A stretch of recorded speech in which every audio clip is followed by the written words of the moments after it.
रजनीगंधा प्रेजेंट्स बिहार किसका, powered by नोवा शुद्ध देसी घी। जब जब खाए दिल खुश हो जाए, सदियों का नोवा शुद्ध देसी घी, सपना स्वस्थ भारत का। I love घी घी घी घी घी घी। नीतीश जी को भी आप लोग एज ए सीएम बैक कर रही हैं, नेक्स्ट फ्यूचर सीएम के लिए भी Absolutely। से कि चूंकि आप स्पोर्ट्स में वुमेन रही हैं और अच्छा खासा आपने जमुई का नाम पूरे देश में रोशन किया, दुनिया में रोशन किया। अगर दोनों को क्लब करके जमुई में इस तरह का इंडस्ट्रियल या डिफेंस कॉरिडोर जो उन्होंने शब्द इस्तेमाल किया क्रिएट करा जा सकता है, तो ये हम लोगों के लिए आने वाले समय में एक स्वर्णिम भविष्य लेकर आता है। ठीक है श्रेयसी जी, आप चुनाव लड़ रही हैं, आपको बहुत सारी शुभकामनाएं इसके लिए। धन्यवाद। जमुई की कैंडिडेट श्रेयसी सिंह लगातार अपने चुनाव प्रचार में हैं और लगातार लोगों से वोट मांग रही हैं। अभी रोड शो कर रही थी, देर शाम तो हमें मिली हैं, तो हम उनसे बात करते हैं। मैम, कैसा प्रिपरेशन चल रहा है, क्या इनपुट्स हैं?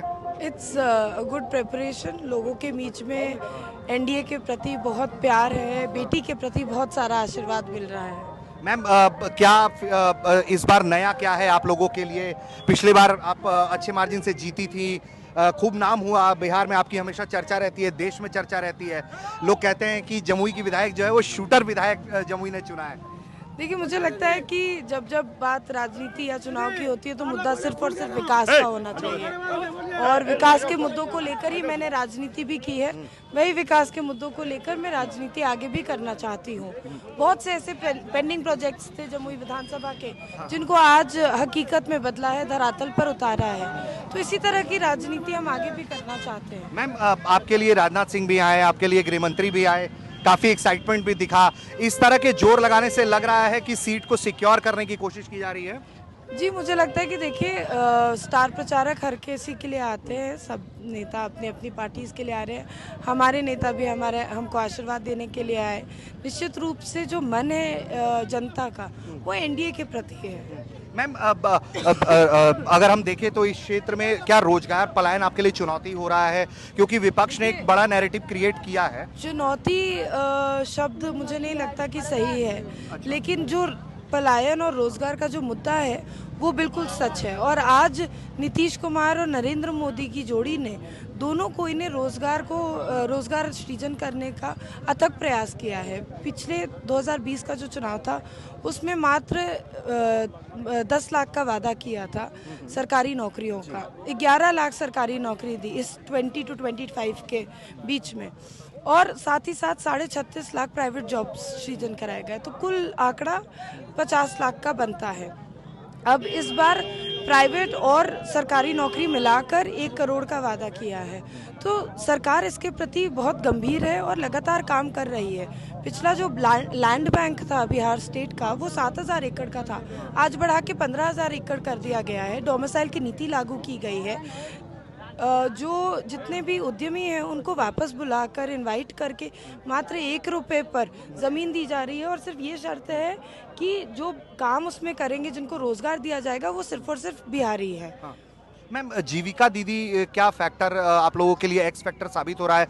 महिलाओं का भी बढ़ चढ़। जीविका दीदी नरेंद्र मोदी जी और नीतीश कुमार जी के लिए हमेशा फैक्टर नहीं रही हैं, बल्कि परिवार के सदस्य रही हैं। जीविका दीदी एक ऐसा मॉडल है जो बिहार स्टेट ने शुरू किया था, और लगातार इस पर काम किया जा रहा है, लगातार इस योजना को परिवर्तित किया जा रहा है, और इसी मॉडल को पूरे भारत ने आज अपनाया है। नरेंद्र मोदी जी का भी साथ है। महिला सशक्तिकरण हम सिर्फ एक नारा नहीं है, लेकिन महिला सशक्तिकरण वास्तविकता में धरातल पर उतारा है एनडीए की सरकार ने। मैम, क्या मुस्लिम कैंडिडेट के आने से आपको किसी तरह की परेशानी, चुनौती हो रही है? क्योंकि अच्छा खासा संख्या है मुस्लिम वोटर्स का आपके सकते। हर चुनाव का देखिए अपना अपना समीकरण होता है, हर चुनाव की अपनी अपनी चुनौती होती है, लेकिन एनडीए का प्रत्याशी, एनडीए का कार्यकर्ता डट के उस चुनौती का सामना करता है। और जो गुडविल जनता के बीच में क्रिएट किया गया है, वो गुडविल कोई भी प्रत्याशी सामने हो उस पर निर्भर नहीं करता है। नरेंद्र मोदी जी का कहना है सबका साथ, सबका विकास और सबका विश्वास। तो ये कभी भी जातिगत बात नहीं करते, कभी भी धर्म की बात नहीं करते हैं। इससे उठकर सबका साथ, सबका विकास और सबका विश्वास करते हैं। यहीं पर जहां दूसरे लोग हैं जो महागठबंधन की सरकार में हैं, वो लोग हमेशा जातिवाद फैलाने का प्रयास करते हैं, हमेशा धर्म आधारित राजनीति करते हैं। तो ये तो गलत है। विकास की जब योजना होती है तो सबके घर में सामान्य रूप से जाती है, चाहे वो बिजली की चर्चा करे, राशन की चर्चा करे, आयुष्मान कार्ड की बात करे, या आज जीविका दीदी की बात करें। तो जब विकास की योजनाओं में जब धर्म और जात नहीं देखा जाता तो चुनाव में बटन दबाते वक्त क्यों देखा जाता है? अच्छा मैम, नीतीश जी को भी आप लोग एज ए सीएम बैक कर रही हैं, नेक्स्ट फ्यूचर सीएम के लिए भी? एब्सोल्युटली, बिल्कुल पूर्ण विश्वास से मैं ये बात कह सकती हूँ कि नीतीश कुमार जी सीएम थे, हैं और रहेंगे। मैम, एक आखिरी सवाल आपसे कि चूंकि आप स्पोर्ट्स में वुमेन रही हैं और अच्छा खासा आपने जमुई का नाम पूरे देश में रोशन किया, दुनिया में रोशन किया, अब बिहार के लोग चाहते हैं कि बिहार में भी आईपीएल के मैचेज हों, इंटरनेशनल क्रिकेट कराया जाए। इसको लेकर एज ए स्पोर्ट्स वुमन आपसे ज़्यादा उम्मीदें हैं क्योंकि आपने नेशन को रिप्रेजेंट किया है। आई थिंक सिर्फ बिहार में क्रिकेट की बात नहीं बल्कि बिहार में अब तो हॉकी का भी स्टेडियम बन गया है और हॉकी के मैचेस हो रहे हैं। वैसे मैचेस और बिहार की भूमि तो हॉकी टीम के लिए बहुत लकी रही है। विमेंस वर्ल्ड कप भी हम जीते और मेंस वर्ल्ड कप भी हम जीते, तो निश्चित रूप से हम भी चाहते हैं कि इसी तरह और ओलंपिक स्पोर्ट्स को या नॉन ओलंपिक स्पोर्ट्स को बढ़ावा मिले। मैंने खुद एक राजनेता के दृष्टिकोण से नहीं बल्कि खिलाड़ी के दृष्टिकोण से खेल को बिहार में आगे बढ़ते हुए देखा है। जहाँ पर स्टेडियम्स नहीं थे वहाँ आज स्टेडियम्स बने हैं, जहाँ नीति नहीं थी आज वहाँ पे एक सशक्त स्पोर्ट्स पॉलिसी बनी है। चाहे वो सम्मान की राशि बढ़ाने की बात हो या वो स्पॉन्सरशिप के माध्यम से खिलाड़ियों को आगे बढ़ाने की बात हो या इंफ्रास्ट्रक्चर डेवलप करने की बात हो। यहाँ खुद जमुई में जिस माननीय मुख्यमंत्री जी ने एक योजना निकाली कि मेडल लाओ नौकरी पाओ। मेडल लाओ नौकरी पाओ को अगर हकीकत पे हम धरातल पर उतारेंगे तभी उतार सकते हैं जब हमारे पास उसका स्टेडियम हो। 7 महीने के भीतर माननीय मुख्यमंत्री जी ने 30 करोड़ का स्टेडियम जमुई को एक स्पोर्ट्स कॉम्प्लेक्स एक गिफ्ट किया, जो कि यहाँ के और अगल बगल के जिलों को भी के जो बच्चे हैं वो आकर यहाँ खेल पाएंगे, सही प्रशिक्षण के साथ बिहार को आगे बढ़ा पाएंगे। मैम, बस एक आखिरी सवाल आपसे, चूंकि आप बिजी हैं कैंपेन में अपने, 20 से 35 साल का जो वोटर है वो कहीं ना कहीं थोड़ा इंक्लाइंड दिख रहा है इस बार चुनाव में आपके अपोजिशन की तरफ। वैसे यूथ्स को क्या बोल के आप लोग कंसीडर कर अपनी तरफ मोड़ने की कोशिश कर रहे हैं आप लोग? मुझे लगता है कि सबसे बड़ा अवेयरनेस प्रोग्राम गूगल के माध्यम से चलता है। 2005 से पहले का बिहार और 2005 के बिहार का क्या अंतर है ये युवाओं को पढ़ना चाहिए, जानना चाहिए इसके बारे में।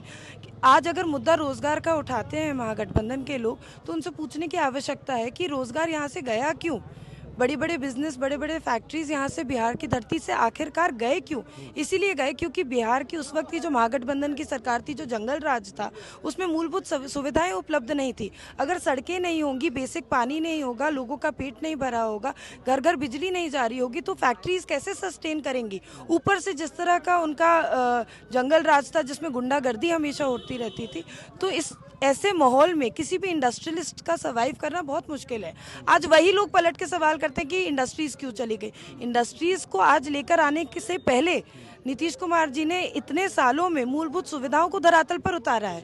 शिक्षा, रोड, लाइट, पानी, घर बनाना, घर में लोगों को राशन दान करना, इस तरह की चीज़ों पर काम हुआ है।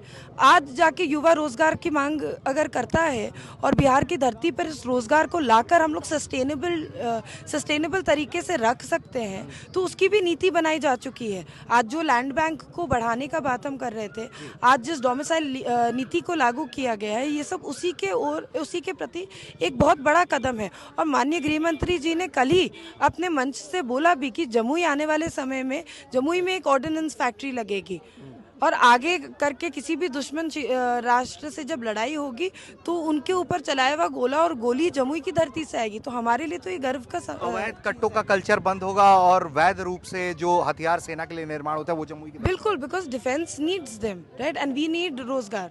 तो अगर दोनों को क्लब करके जमुई में इस तरह का इंडस्ट्रियल या डिफेंस कॉरिडोर, जो उन्होंने शब्द इस्तेमाल किया, क्रिएट करा जा सकता है तो ये हम लोगों के लिए आने वाले समय में एक स्वर्णिम भविष्य लेकर आता है। ठीक है श्रेयसी जी, आप चुनाव लड़ रही हैं, आपको बहुत सारी शुभकामनाएं इसके लिए।